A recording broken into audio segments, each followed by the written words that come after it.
welcome to the Fantasy Rugby Draft podcast, Aviva Premiership edition. Thanks for downloading and listening. My name's Bruce Wilkinson. We've been blessed with some pretty exceptional guests on the podcast this pre-season, and this pod is no different. Joining me in the booth, two special guests, Alan Dymock from Rugby World and Alex Shaw. How are you, gents? Very good, thank you. I'm good, cheers. Excellent. It's Wednesday morning, the 17th of August. I was going to go through and review the Premiership teams individually, but we've done a bit of podcasts like that already, so I think it's probably time to sharpen the focus for our managers. So I wanted to talk through some specific situations, but before I do that, just to let managers know, the site is open for Aviva Premiership, so jump on to fantasyrugbydraft.com, join a public league or create one yourself with your mates and get that draft date in the calendar. September 2 is fast approaching. And secondly, if anyone wants to kind of pit their wits against Alan and myself in a North versus South Rugby World Challenge, then head over to Rugby World's Facebook page. I think you posted it, was it last Thursday or Wednesday or something like that, Alan? Yeah, something like that. We did a post. We've actually posted it a couple of times again. So if folk just want to share that, they'll put themselves in the tombola. We'll see what names we come up with, and you have the chance to humiliate myself and Bruce. Absolutely. No, it's good. We've had some good responses so far. So, really looking forward to it. There's some pretty sharp minds in the North already when it comes to this, the fantasy rugby draft. So it's going to be a real challenge for both you and I. Pump our tyres up as much as possible so that we can burst them. Cheers, Bruce.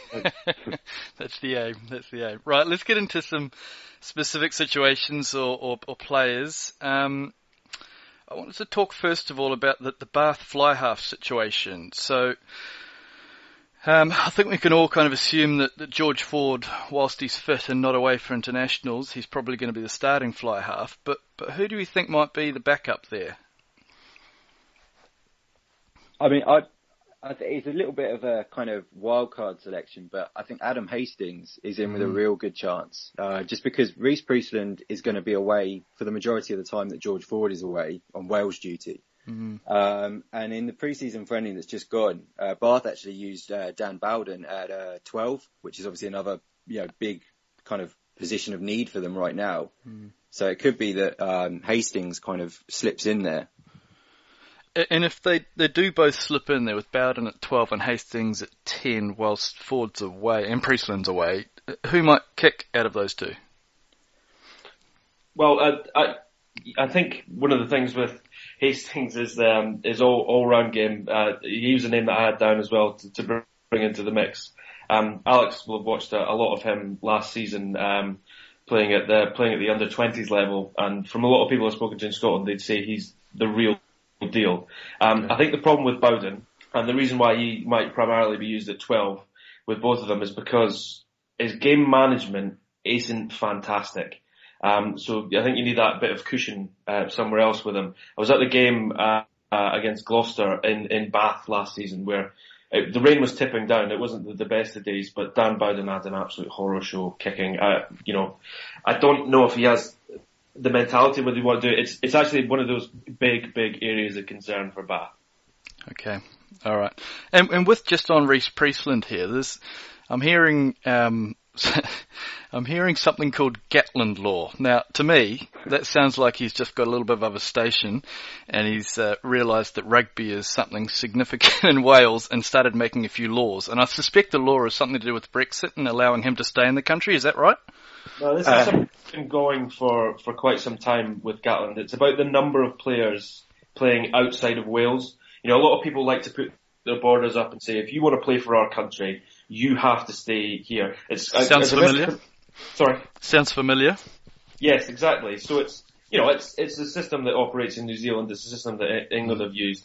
But there are some exceptions with Gatland's law, which is why it's called thusly Gatland's law, because it means that they can select a certain number of players from outside. He's got a little list that I imagine sits in front of his desk, and those are the players that are allowed. You're talking about players like Jamie Roberts, who can go and play for Harlequins, but he's such an integral part of that team, a defensive leader. You'd never think about keeping him out. You've got at Bath, who we were just talking about there, you've got Charteris, and with Reece Priestland, I mean, last season there was talk of him hanging up the boots and focusing completely, and he was talked around, he was cajoled to coming back playing for Wales.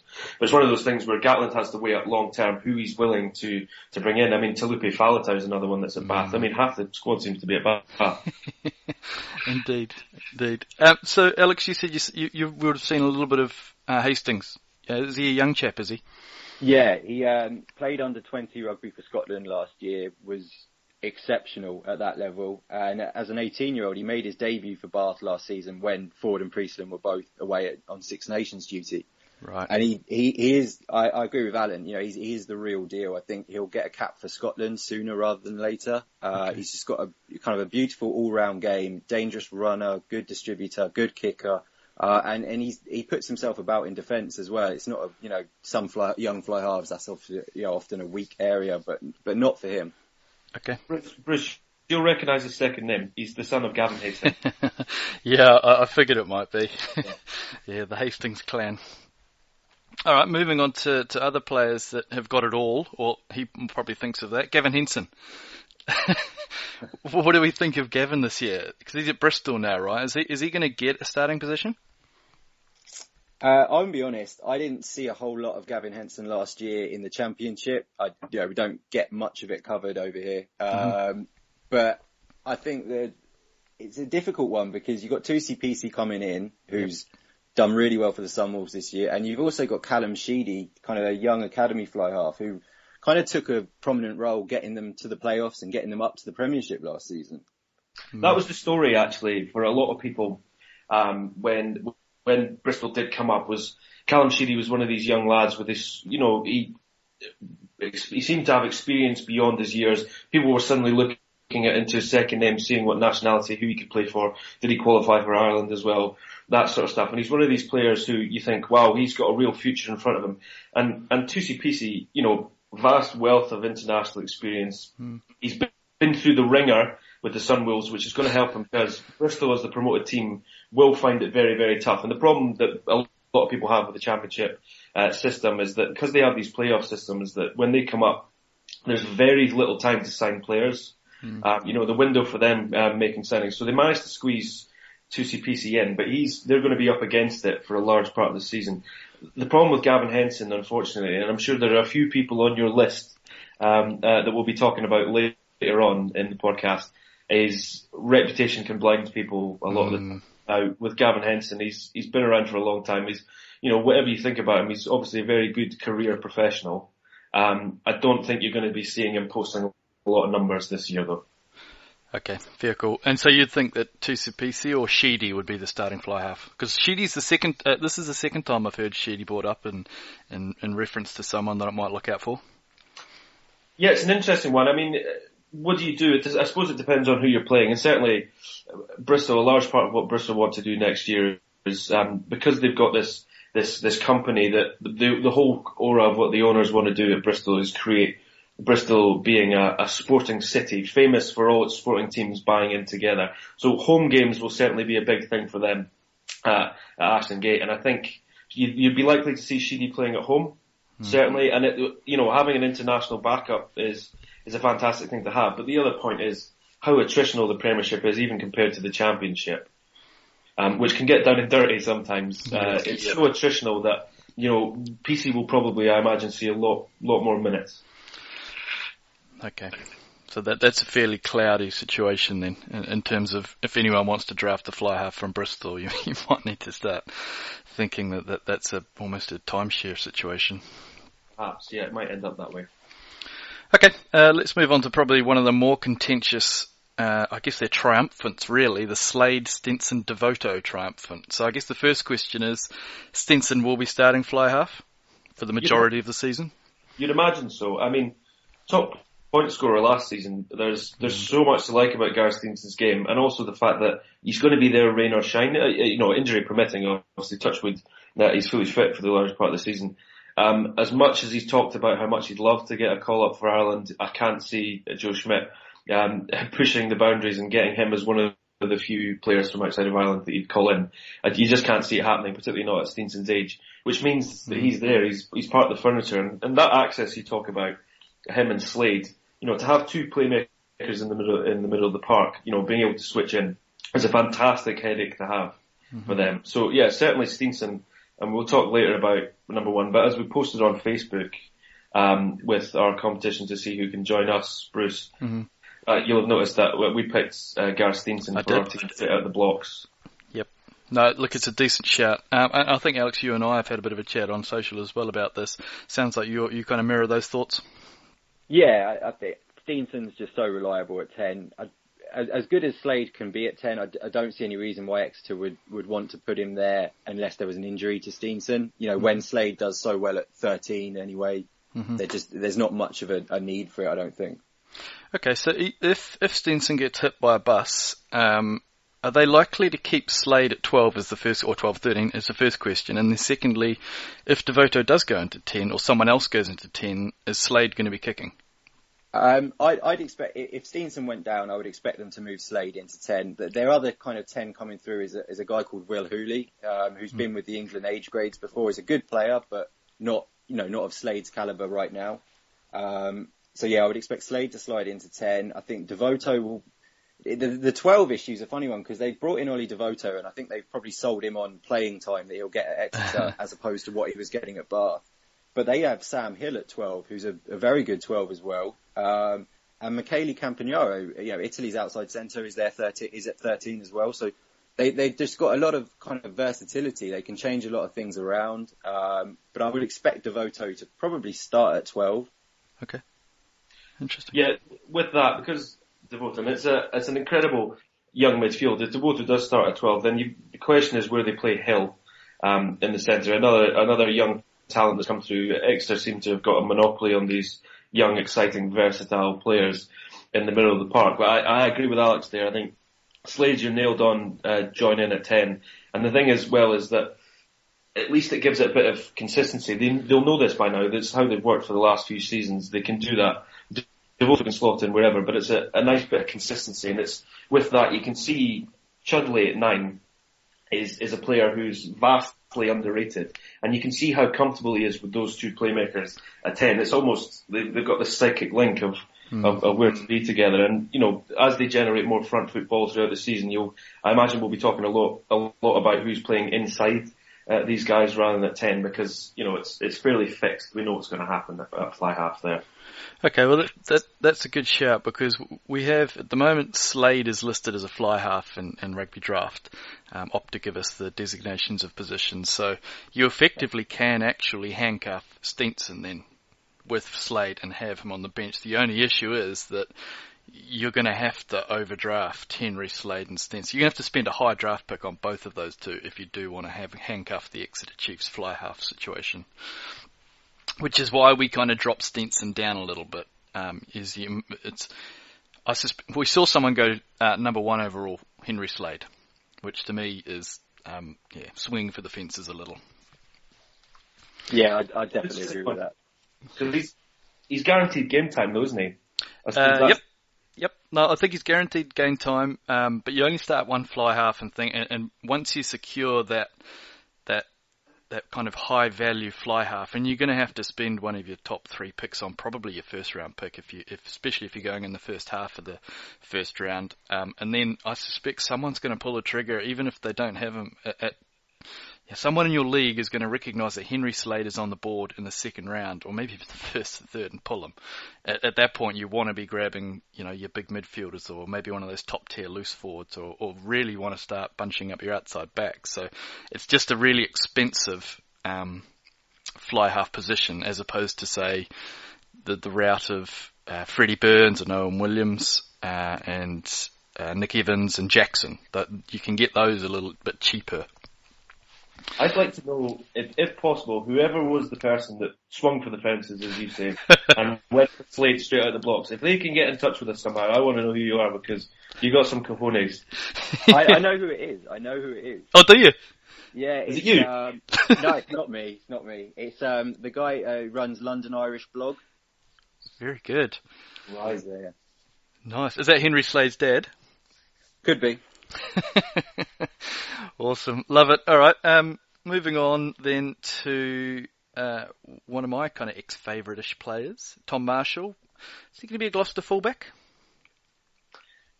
It's an interesting one. I mean, Gloucester. I mean, there aren't a huge number of options for Gloucester there. It's such an unknown quantity with him because they lost Steve McCall this season. They let him go. They didn't feel that he was quite the right fit for him. He was a versatile player that could play on the wing, at fullback, at centre, at a real push. You know, and he did okay. He was a sort of a square peg in a round hole for a large part of last season. They've let him go to Yorkshire, and so it's almost Marshall's to choose if he wants to play there. I think the thing is they think they could play him at centre. The problem is they don't quite know how he'll go in heavy traffic in the Premiership yet, because he was unfortunate enough to have knee surgery last season. So it's one of those things where it's an unknown quantity, but certainly if he wants to chuck his hand up, no one's going to say, oh, you know what? No chance you're going to get in. He should see a fair amount of time if he stays fit and healthy, and I think that's the question mark. Yeah, I thought something similar as well. He seemed to pick up a few injuries in the last few years at the Chiefs and when he was down Tasman way as well. Is there anyone challenging him for that? Who else are the options there for Gloucester they've got, Alex? Well, they used Charlie Sharples there a bit last season, I think. He could transition there. Otherwise, again, coming through the academy is a young kid called Matt Prothero, who's a former schoolboy sensation. He's Welsh, but he played for the England under-20s last year. He plays fly half and fullback. I think they're kind of tagging him as their fly half of the future, but in terms of what he brings at fullback, he's just a devastating counter-attacker. You talk about players that always make someone miss. He tends to always make two people miss. Right. But he's probably just not solid enough yet to be able to be the starting fullback. And yeah, just to jump in on Prothero, he is one of these names to keep aware of. He's quietly behind the scenes. There's been a little bit of a tug of war between the WRU and the RFU over his future. As Alex mentioned there, he's of Welsh designation, but he went to Hartpury College to get his education there, and with the system in England there, he ended up you can play for England's age group there as long as in certain competitions. So the Six Nations, there's no rule. You can be not from that country and play for them in the Six Nations. However, when it comes to the World Cup, you can't be used. So Matt Prothero is one of those to keep your eyes on in terms of the future. But I think heavy traffic is one of the things for a player of his. He's not the biggest, he's not the most robust of players, but he's a jinky devil, as Alex mentions there, and keeping him away from heavy traffic is certainly a good way to give him more game time in the Premiership. Yep. That sounds like the right up for me when I was playing. Small, couldn't tackle, didn't like to get in the way, but jinky. Right, let's go into Sale fly half. Do we think that with Sippers gone, is it going to be AJ McGinty in that position? McGinty certainly had a fine season last season with Connacht. You'll have seen him in the World Cup playing for USA. He's another guy. He's originally from Ireland. Chanced his arm out in New York, played a bit of fun rugby there, rose through the ranks, played out in America, and then came across for Connacht last season. And obviously we all know about the fairy tale season that Connacht had in the Pro 12, how fantastic they were. Aj McGinty's not a bad shout.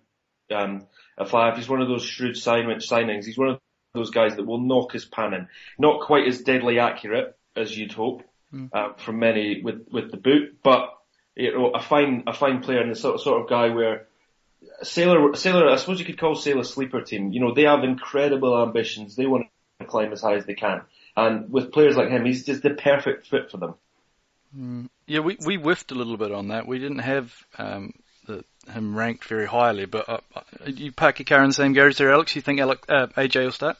Yeah, I'm with Alan on this. I think he had a very good Rugby World Cup, very good season with Connacht. I think as well, he's quite a similar player to Cipriani. I wouldn't say he's, quite in Cipriani's kind of league right now, but he's always looking to test the gain line, and I think that suits Sale. They're quite an ambitious team, and yeah, the goal kicking wasn't great, but Cipriani's goal kicking wasn't great last season. He had one of the lowest percentages in the Premiership, and Sale still did pretty well. So right, okay. And who would be his backup there? Dan Mugford, I think they brought in from Nottingham. A kind of a championship fly half. That's an issue for them, I think. If McGinty goes down injured, they have some problems because, Mugford's not played in the Premiership before. Their centre, Sam James, played fly half coming through the age grades, but he's kind of made his big breakthrough playing at outside centre. So he's a bit of a Henry Slade, actually, in terms of his position.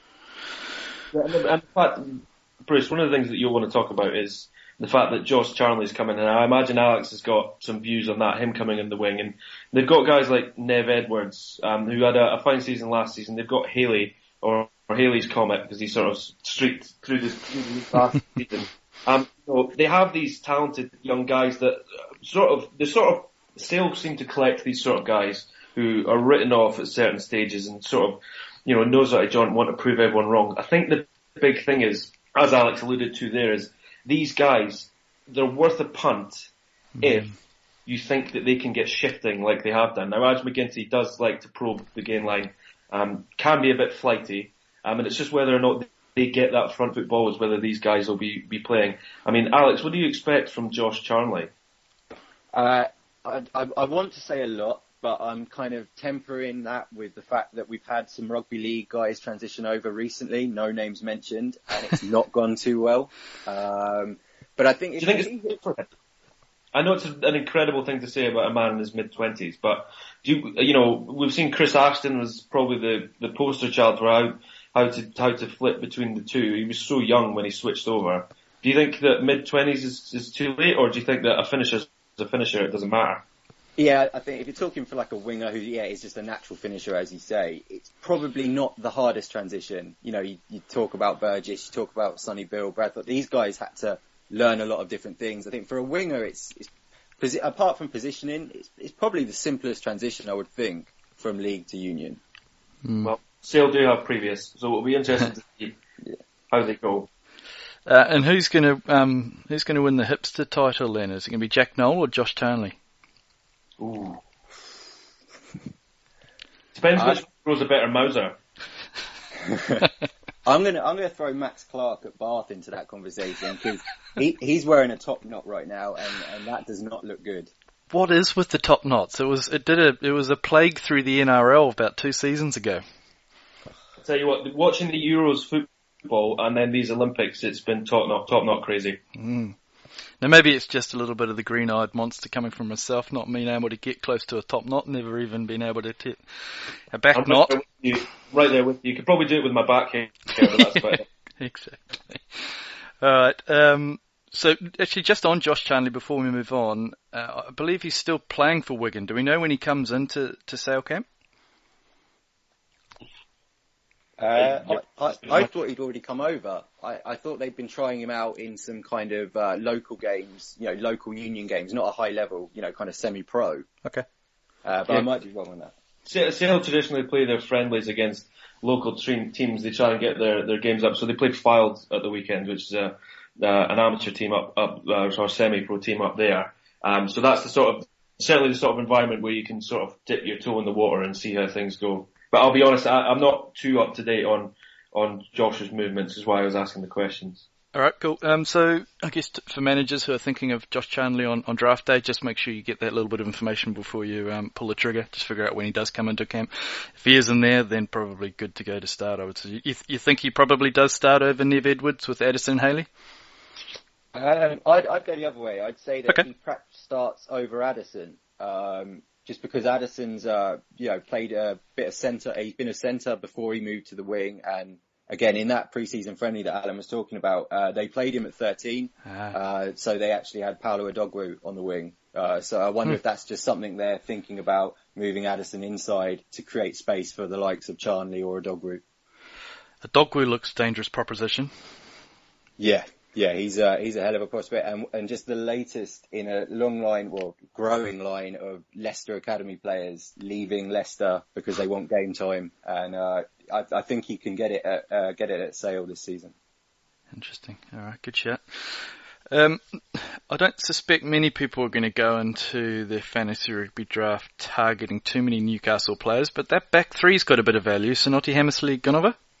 Well, certainly Gonova. It depends where Newcastle want to utilise Gonova, because remember that they've got Marcus Watson to come in on the wing as well, who scored a fair few. Now, the thing with Newcastle is no try bonus points last season. I think they were bottom of the list for try scorers, woeful in terms of getting over the line. So for them, a big part is maybe Marcus Watson, just because he'll be on cloud 9 after getting a silver medal at the Olympics. in sevens. They might want to, make a big play out of him. So Goneva might end up playing at centre. You don't know with him. And the thing is, whether or not Goneva, the reason why Leicester are happy to let him go is because he's been a shadow of the player that won the awards in the 2013-14 season for Player of the Year. I mean, he just hasn't touched those same heights.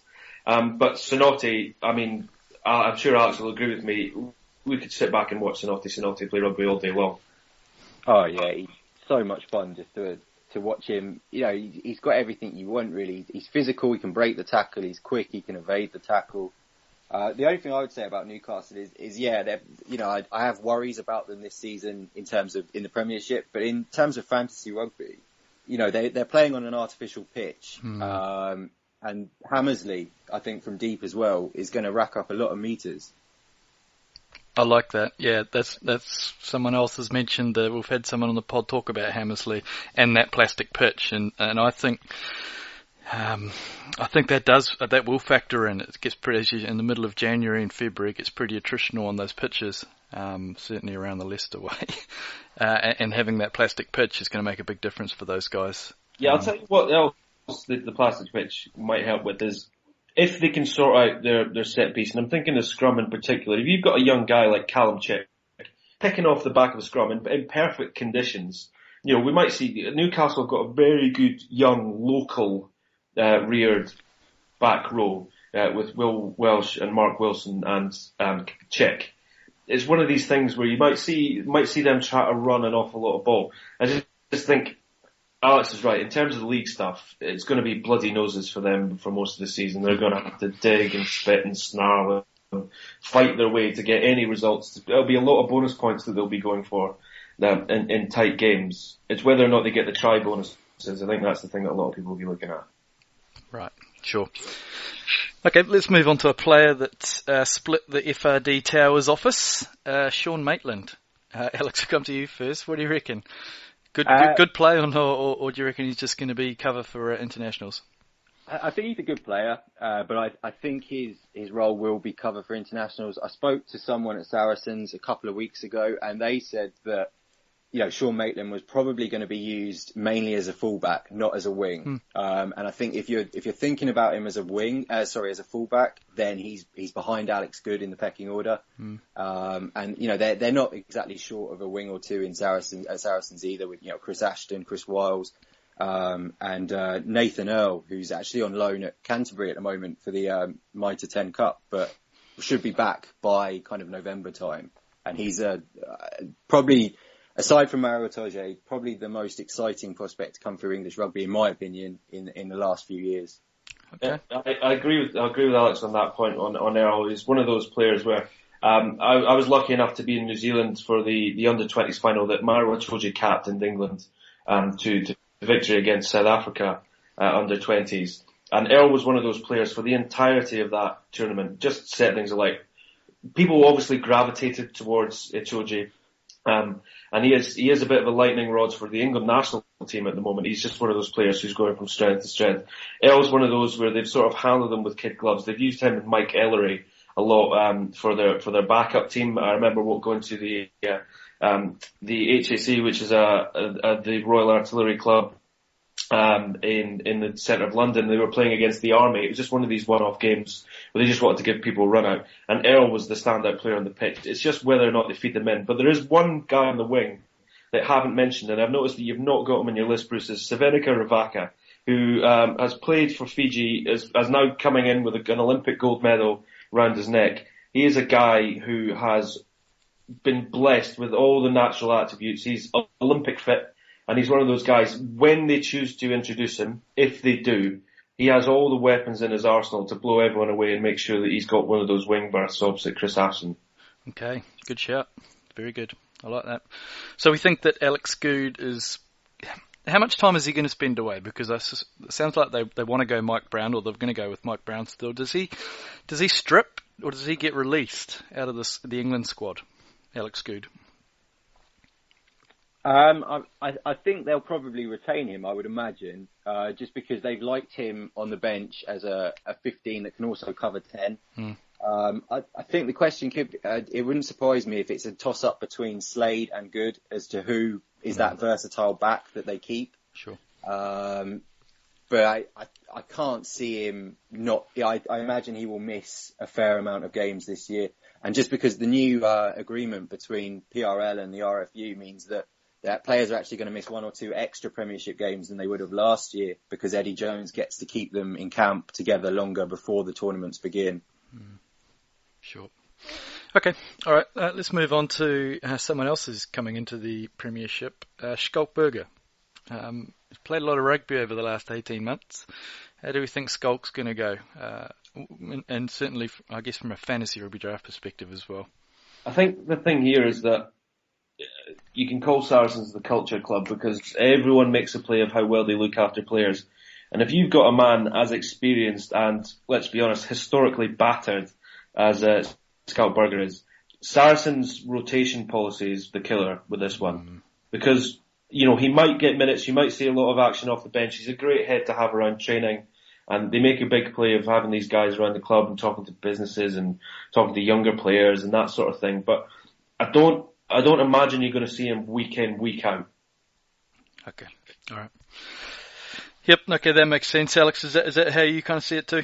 Yeah, I'd agree with Alan that I think his impact on and off the pitch at Saracens will be much more kind of impactful than what he's going to do in fantasy rugby draft kind of scoring terms. All right. So he's a game week by game week player if you can. Yeah, probably. Okay. A player that was brought up by the Egg Chaser lads actually was Cameron Neild. Is he a chance to play in the loose forward trio? He's listed as a front row. The reason we ask is he's listed as a front rower, and any time you can get a player that doesn't play in the front row or plays out of position, like a player that's listed as lock who's playing loose forward, you want to try and do that. We're seeing a few of these players that potentially might be playing in the loose. Now, not consistently, but 1 or 2 times. Is he one of those players? I think the big risk with that is if you want to pick him, that's fair enough. It's a hell of a question mark to see how often he plays.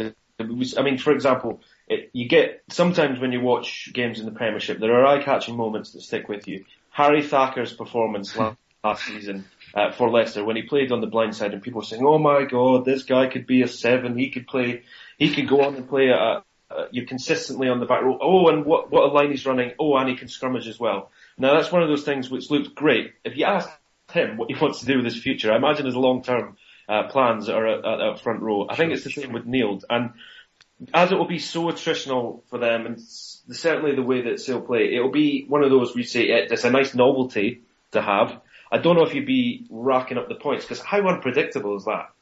No, it is. But does that bump the increase the value of the Sale front row, Alex?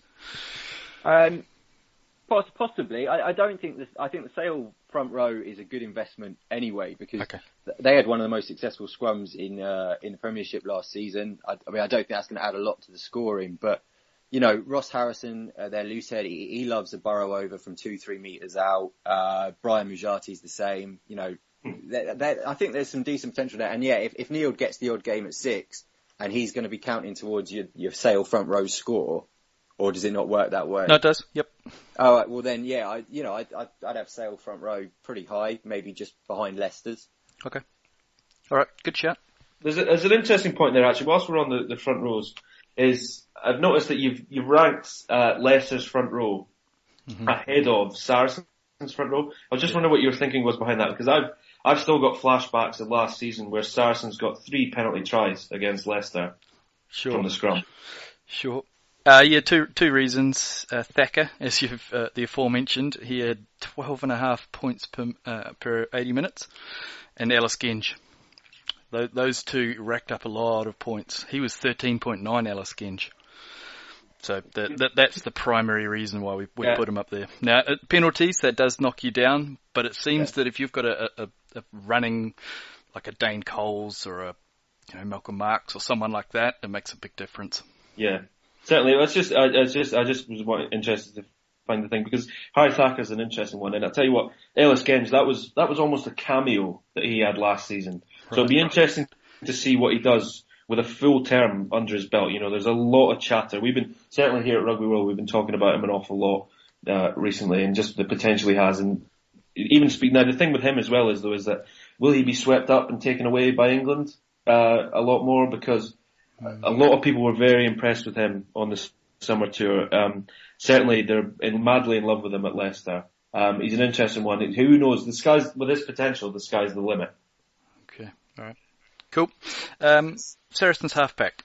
Who do you lads think that's going to be? I think it's got to probably be Richard Wigglesworth. They're a team that likes to bring through the young players, but they also, have a real, fondness for those experienced guys that can control the game. Wigglesworth probably controls the game better than any other scrum half in England, I would say. He's getting on a bit now, but he showed last season he's still got the ability to, be a really big performer at Premiership level at least. So I'd expect him to phenomenal, isn't it, Alex? Yeah. Okay, I mean, you something similar, Wigglesworth, for you, Alan?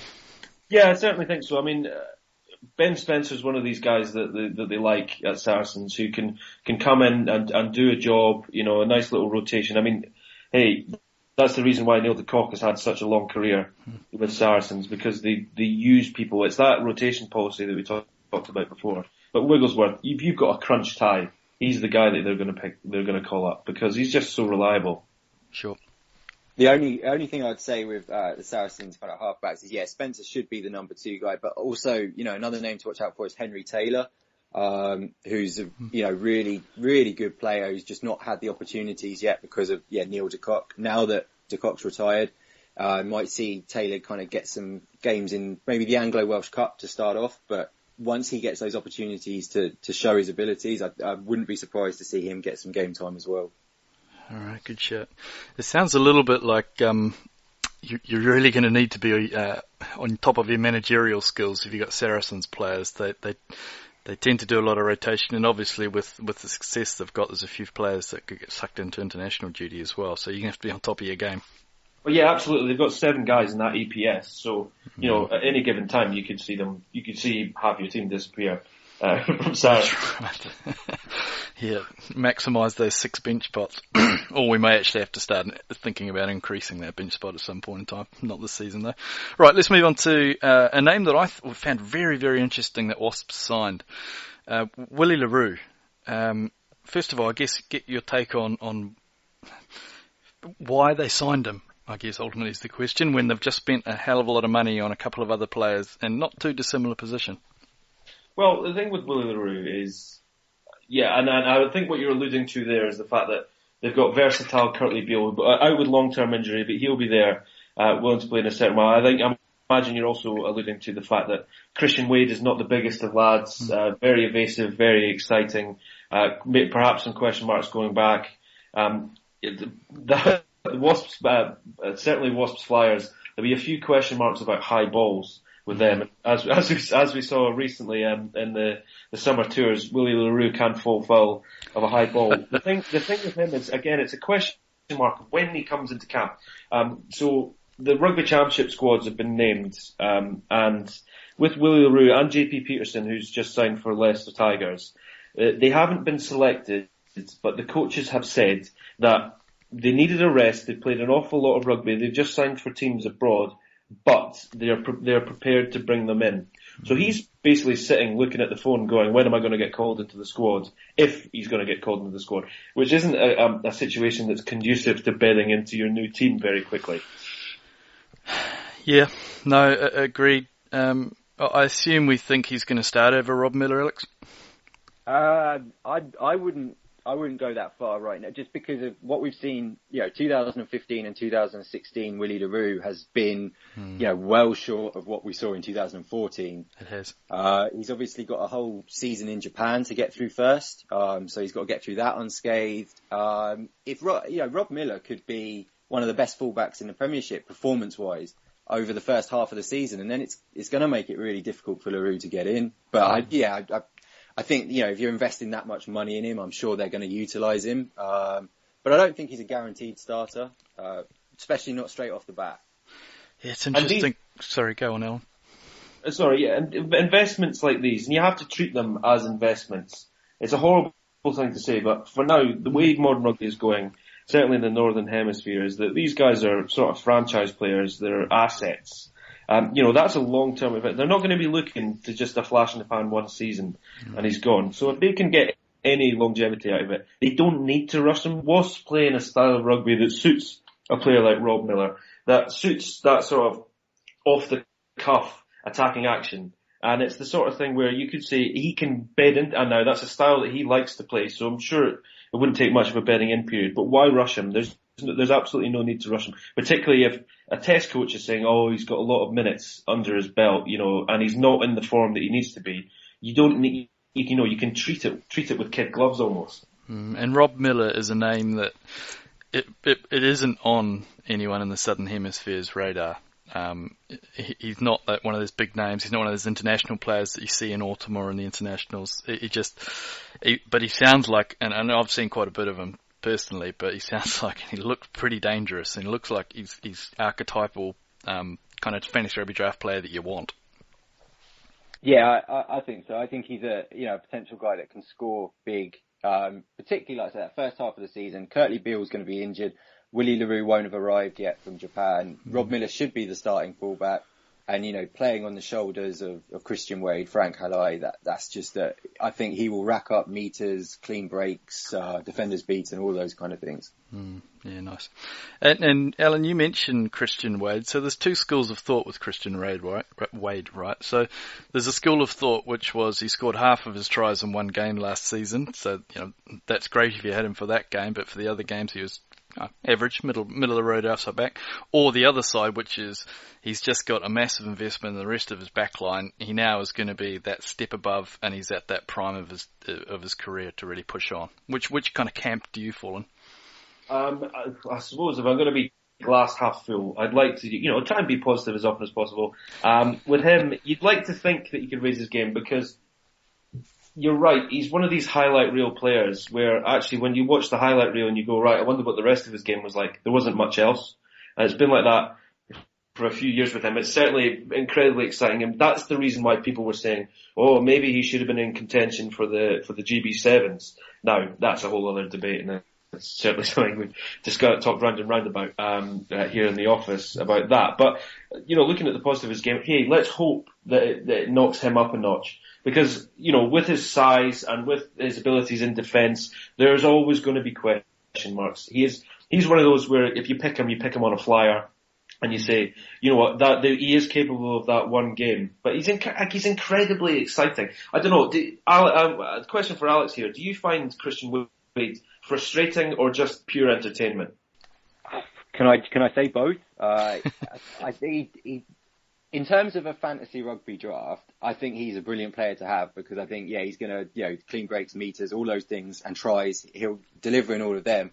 I think more from a general rugby perspective, and obviously people, a lot of people say, should Christian Wade play for England?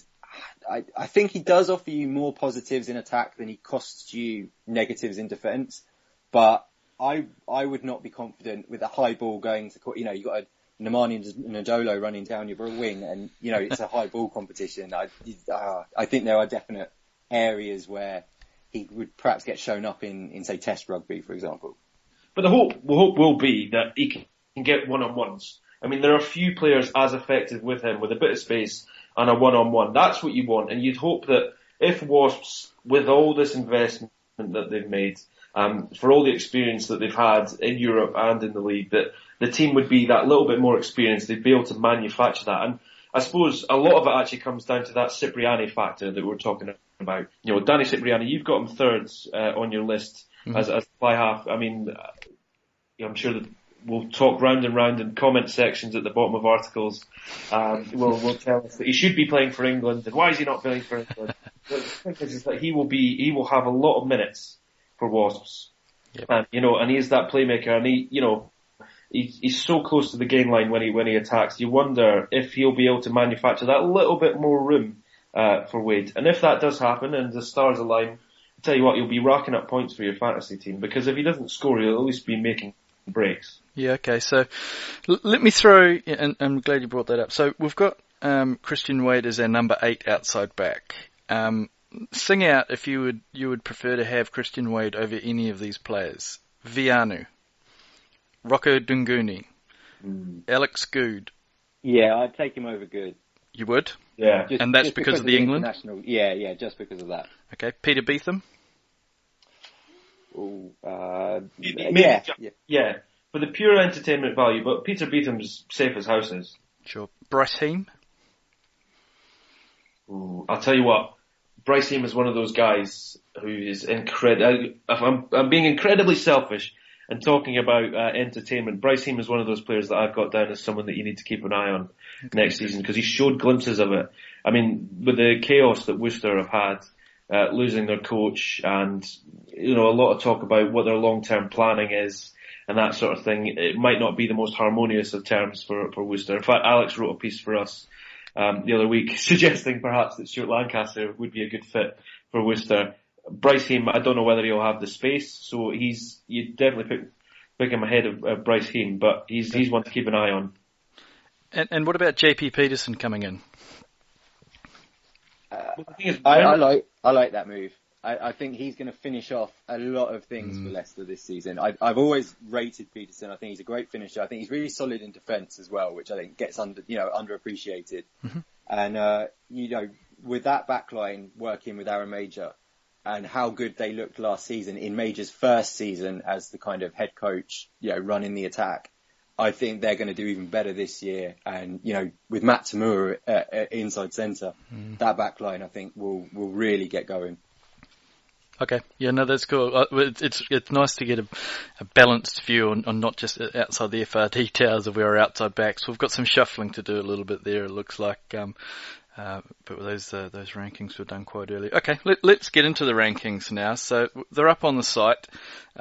Just to run through our top five, we've got Freddie Burns, Nick Evans, Danny Cipriani, Vianu, and Rocker Dunguni.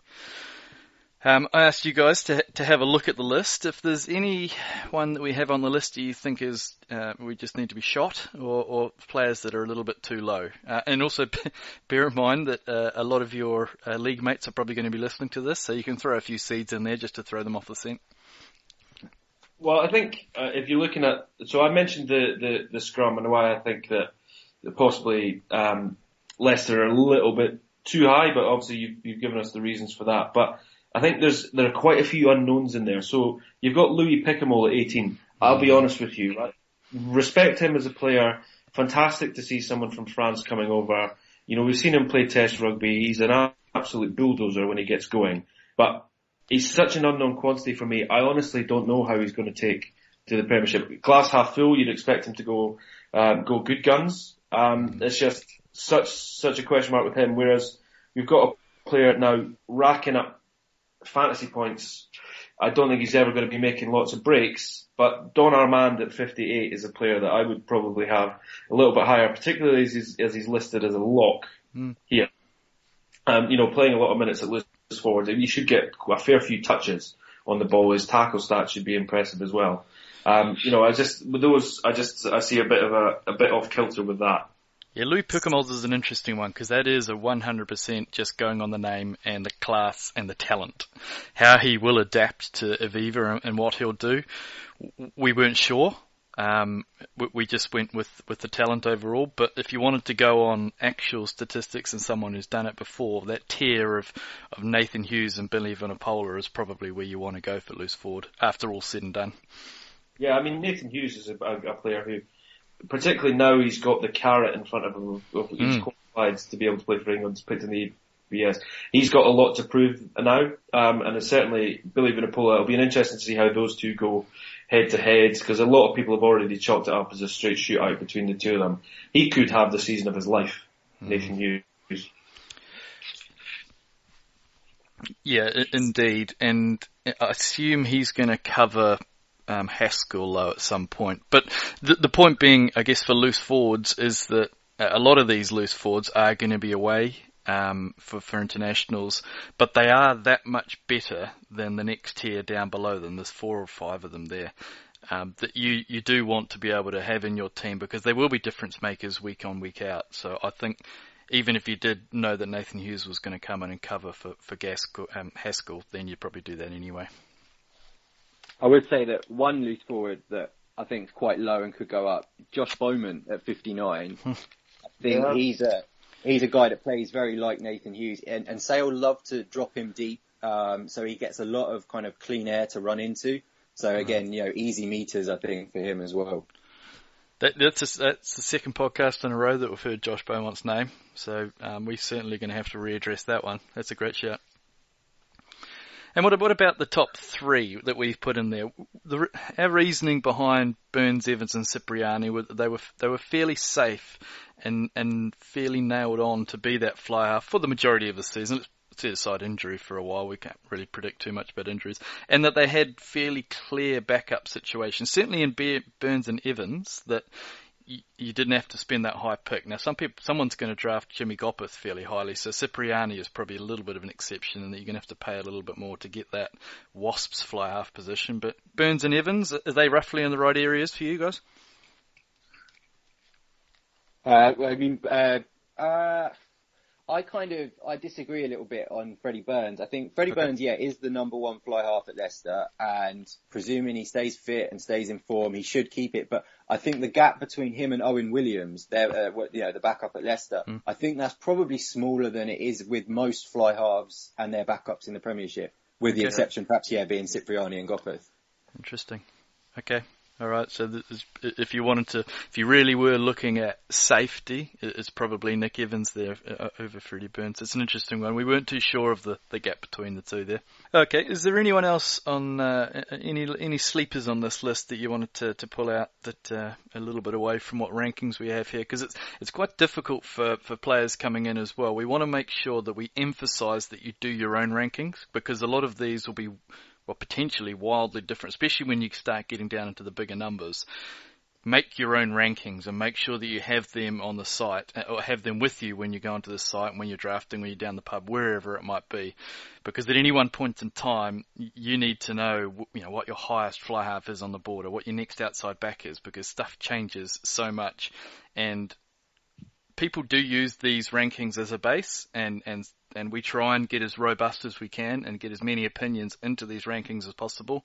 But there are going to be players that you don't just want to pull out of this list because they're in a ranking and they're next on your list, because you need to do your own analysis. But is there anyone on there that you guys are targeting on draft day? I noted 4 guys that I thought were a bit low, and if I can sneak them, a round or two earlier than they're predicted, I'll be happy with. And that was Wade at 13 and Halai at 28. So that's second and third round. I would have thought they would probably be first and second round, in my opinion. Nev Edwards at 88. I think he's a lot of clean breaks, defenders beaten, meters again. And Nili Latu at 101. I know he's injured right now. I'm going to miss the first couple of months, but Nili Latu what he does for Newcastle cannot be overestimated. Right. Good shouts. I like those. So you're obviously a little bit high on the Wasps. I like that. Alan, for you? You mentioned? Me, Chris Wilde at 83 is one that intrigues me, because now the Saracens do use that rotation system, but he is one of those players that is just so consistent, and I think he's due a big season. I think you're not going to lose him at test level. He's one of those guys that fascinates me. I think Wade is another one that I agree. If you can try and sneak him, you would. And there are, as I've said, I'm going to go all out to try and get Steenson anyway. So after that, it'll be a lot of scrambling from me. And Beaumont, we've already mentioned him, but Beaumont is one of those guys where I just expect a hell of a season from him. Very good. So you touched on that. I was going to ask you both for your number on overall picks. So, Alan, you've set your stall out a little bit earlier in the rugby world a couple of weeks ago. You see Gareth Steenson. No reason to suggest you've moved off that? Absolutely none. Okay, perfect. Alex, who are you looking at number one? I'm going to go a bit boom or bust and say Christian Wade. I like it. That's good. I like the aggression. Yeah. Very, very good. All right. Thanks, chaps. That's been marvellous. Been some really, really good names pulled out there, and I think you made a lot of situations that were a bit greyer just that little bit clear for us. So, no, very appreciate the time. No problem at all. A little bit of admin. You can follow us on Twitter at Fantasy Rug Draft. That's Fantasy RUG Draft, or on Facebook, Fantasy Rugby Draft, or drop us a mail at support@fantasyrugbydraft.com. A lot of managers are doing that. Just new to the game, trying to get an understanding of how it works, trading, waiver wire, and then the draft itself, and how you're supposed to, the best ways to do that. We've seen a lot of managers pick up the baton early, and that they've gone down to the rugby club, or they've got a barbecue on bank holiday weekend that they've set aside for draft night. So very impressive. Alex, you're on Alex Shaw Sport, is that right? Yeah. At Alex Shaw Sport. And Alan, you're on at Alan Dymock. That's the one. Perfect. All right, lads, that's about all the time we have for today. Thanks for downloading and listening. I'm Bruce Wilkinson. Out to your pedo.